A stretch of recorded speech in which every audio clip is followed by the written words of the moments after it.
Just a quick show of hands, as it's good for us all, keeps us awake. Who knows of Minecraft or has played it?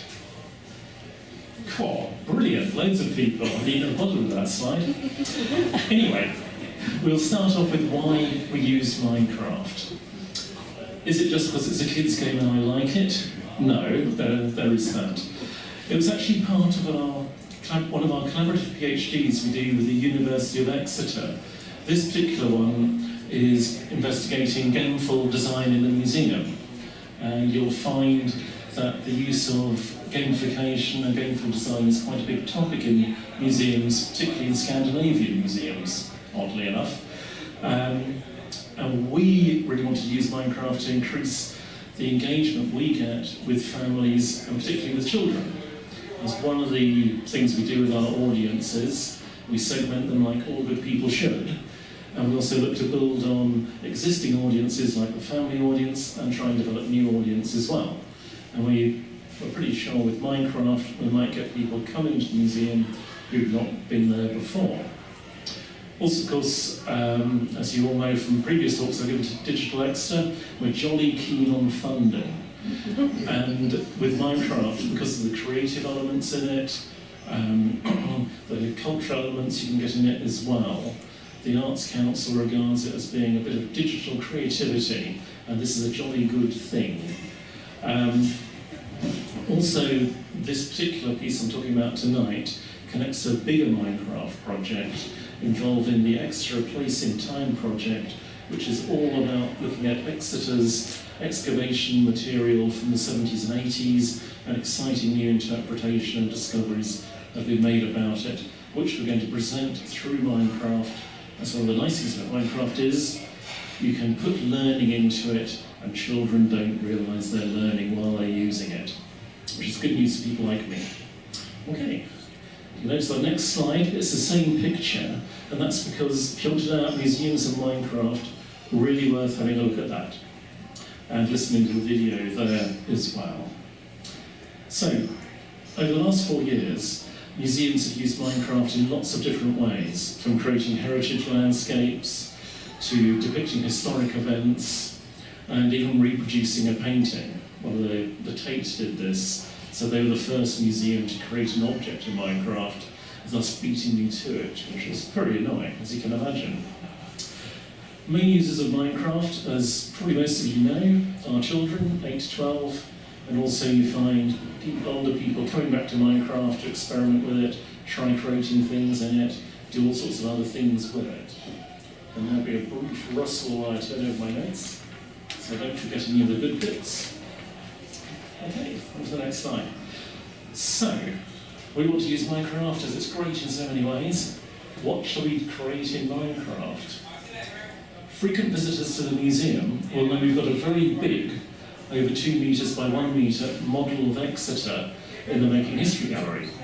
This was made by a chap called Caleb Hedgeland in probably about the 1820s. It depicts Exeter sometime before 1769. He made this model because he was saddened to see the City Council, or my employer as I think of them, demolishing one of the historic city gates, and he wanted to create a version of Exeter as it was before it had started changing. And this huge model, you can see a bit of it there, is what's resulted. This type of model is very popular on the continent, but you do find them in this country.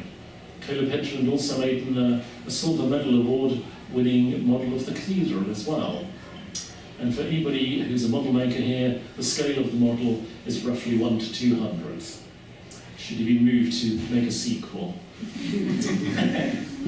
But we also thought this would be really interesting to make in Minecraft, and originally we thought we could link objects from the collections from the 18th century period to it.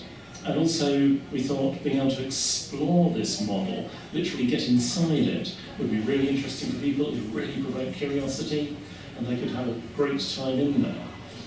So, we next needed to recruit people. Next slide, please. So, being shameless, we went for the best-known collaborators in the museum world, a chap called Clarke, whose company is The Amazing Common People. very well-known guy in museum circles with Minecraft, and his team includes a company called Blockworks. They don't actually have an office, they just work off a server as they're all over the world. When we needed to meet them to discuss just how we were going to build all the houses in 18th century Exeter, I had to borrow a room in another museum so we could meet there. But it was a really interesting process for us. Originally we started out thinking this will be fairly straightforward, we'll let the players build all the houses, we'll give them 3 template buildings, it will be fine. Then we decided, wouldn't it be great if we could make the whole of 18th century Exeter? You know how you have these good ideas without thinking about it really. Well, luckily, the Museum of London had done their great fire Minecraft model, and we found the chap who'd made all the houses for London. So he was given 2 days to make the whole of 18th century Exeter every house, and he managed to do it. Hurrah! So this is why you can see lots of little houses. And that was a huge relief. One of the interesting challenges of Minecraft, we think, oh, a nice simple computer model, it'll all be straightforward, but actually it's getting the rise and fall of the ground right, even in a model. And of course, reducing it down to the scale of the model was quite interesting. We used Google Maps and an mapping API with it, and we finally felt we'd broadly got it right. So if you find you're going uphill when you should be going downhill in this model, let me know, and I'll be sympathetic at least. Also, it was working again with somebody very experienced in Minecraft was good, as Clarke, the Amazing Common People, is also known as Wizard Keen, who all small children recognise. I got instant travelability with friends' children because Wizard Keen is a friend of mine. Always good to impress small people. And this really helped when we came on to having an actual, come to the museum, we'll have a Minecraft day. This was an experience. I told all my colleagues we will have lots and lots of excited children in the museum and adults wanting to do stuff. I don't think they quite believed me when I said it might be as many as 2,000. In the end, it wasn't. There's only 1,700 people in the museum at once. Our maximum capacity is 500 people. So even spreading them out a bit over the day, it was still quite intense, shall we say. And for added fun, we had a few changes to the programme the day before as well, which made it more exciting for the visitors, but more of a challenge for us to let visitors know about the challenges. And we also found that our ticketing system could be better, not just because it fell over and we were handwriting tickets for the first half hour when the queue was at its busiest, but also because now we say limited places, whereas we didn't like to admit it before, but we do so now, which is much better and clearer, I feel. So we had a great day. One of the really popular things was a build battle. That's where you turn up and try and make stuff in Minecraft as fast as possible against the clock, and the most impressive build wins. What was really interesting for me about this was it was run by 8-year-olds, but they only took a bit older. About 9, yeah, 9. Yes. We had 2 YouTube stars of the Minecraft world, Sofia the Kid and Django.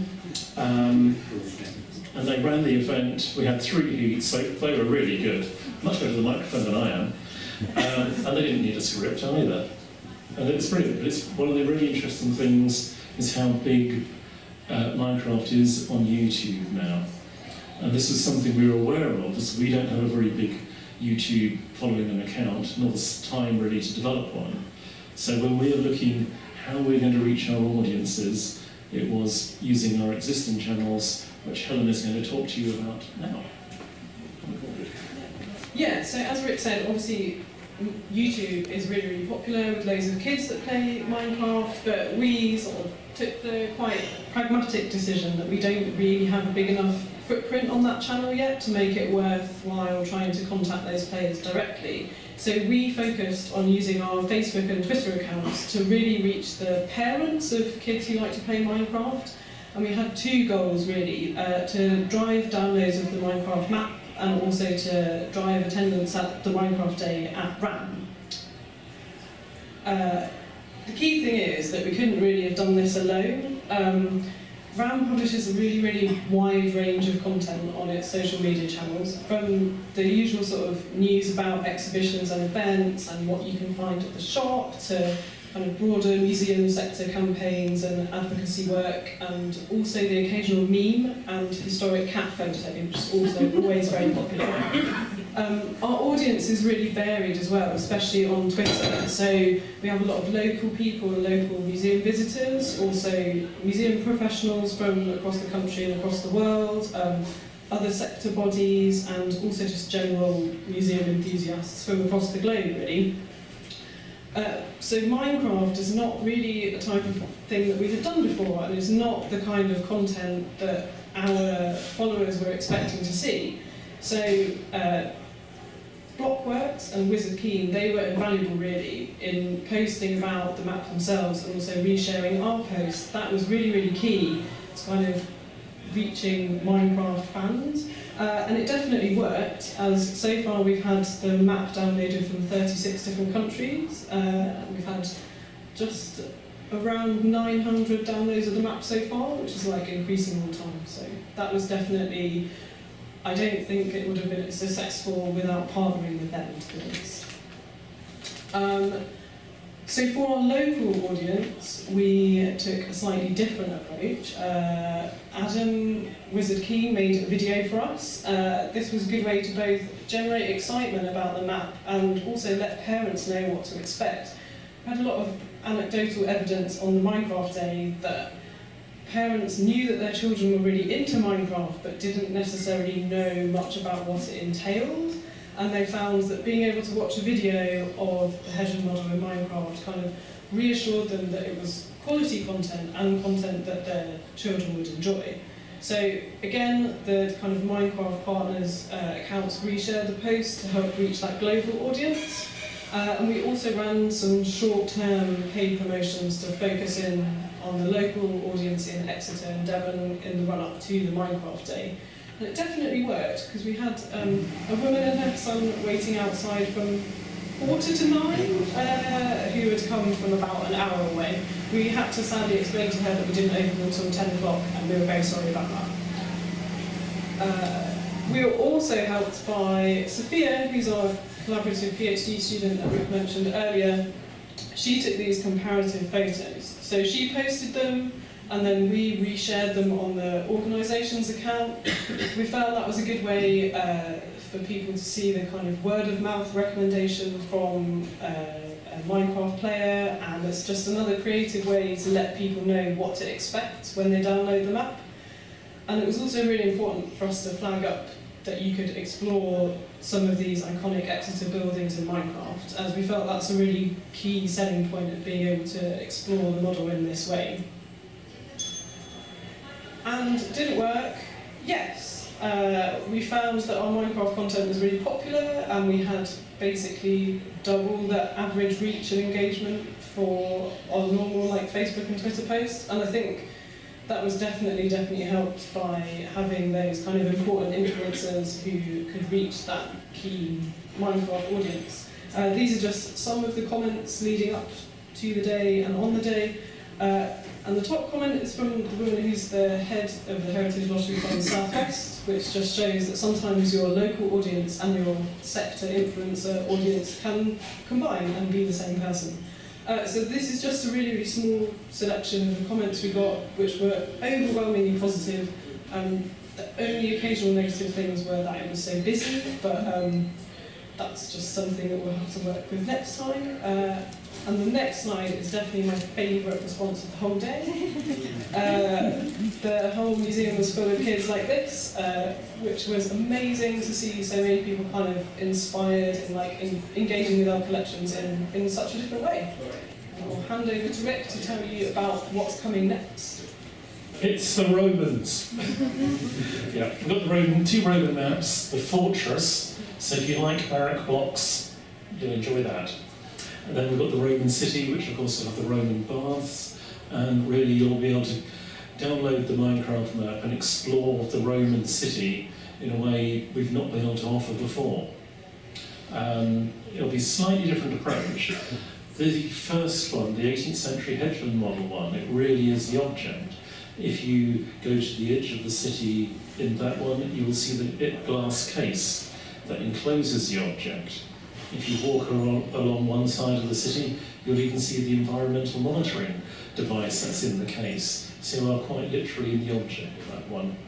The two Roman maps will be much more conventional in terms of being a Minecraft world, but we will be reproducing Roman objects in Minecraft, and they will be linked to lots of interesting new interpretation and new discoveries about the Roman items found in the city of Exeter in the 70s and 80s. And again, it'll be more learning by stealth will be going on. Interestingly though, we can't get all the objects our curator wanted in because they look really peculiar in Minecraft. So our decision making is based on what can you make that is A, Roman, and B, looks good in Minecraft. So that's how we've done it. So that's the end of the show, folks. And any questions for us? I've got just one quick question. How can people access this? What do they need? The Idiot's Guide to... Okay. Assuming you've got Minecraft set up already on your exciting PC or similar playing Minecraft device, you can go to our Exeter Time Trail website, click on the Minecraft link. I hope this hasn't stunned anybody by its originality. And you will then see on the Minecraft page full instructions on how to download the existing map and a bit of blurb as well about the Roman ones that are coming. And I'm not sure if you're ready for this level of excitement, but we've also got a Tudor Exeter one coming, which is going to be based, I know, and not just Tudor, but based on a Tudor map. So we might style it up to look like the map. So there you go. Yeah, everybody you're rough to play that one. So, are there any questions?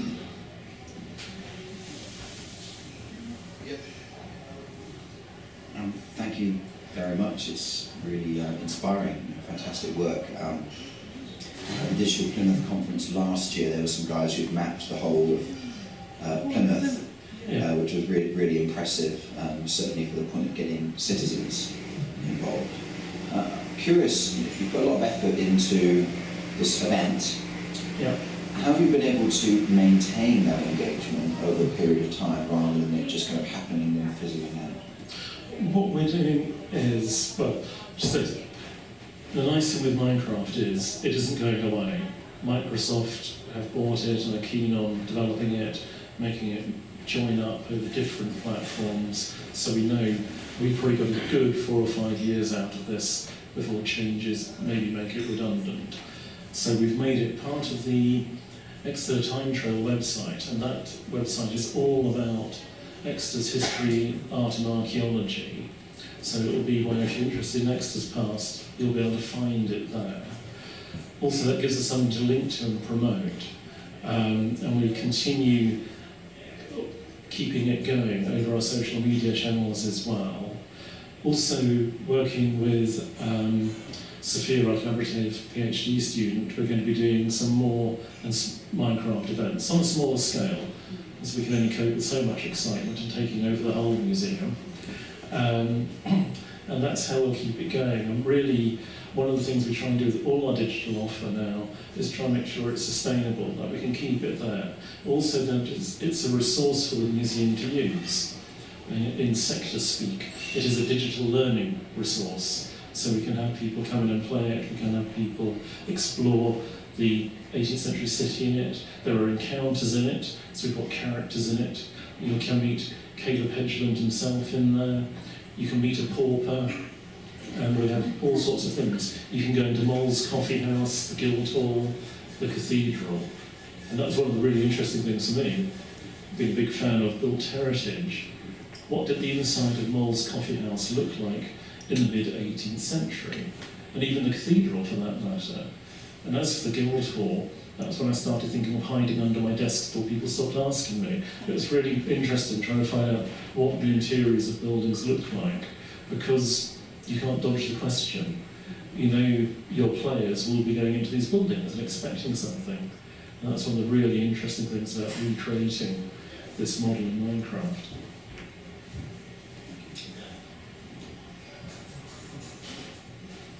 Any other questions? Is anybody thinking of using Minecraft in their line of work? No? Does anybody play it? Anybody young enough? Right. Okay, thanks very much, Greg.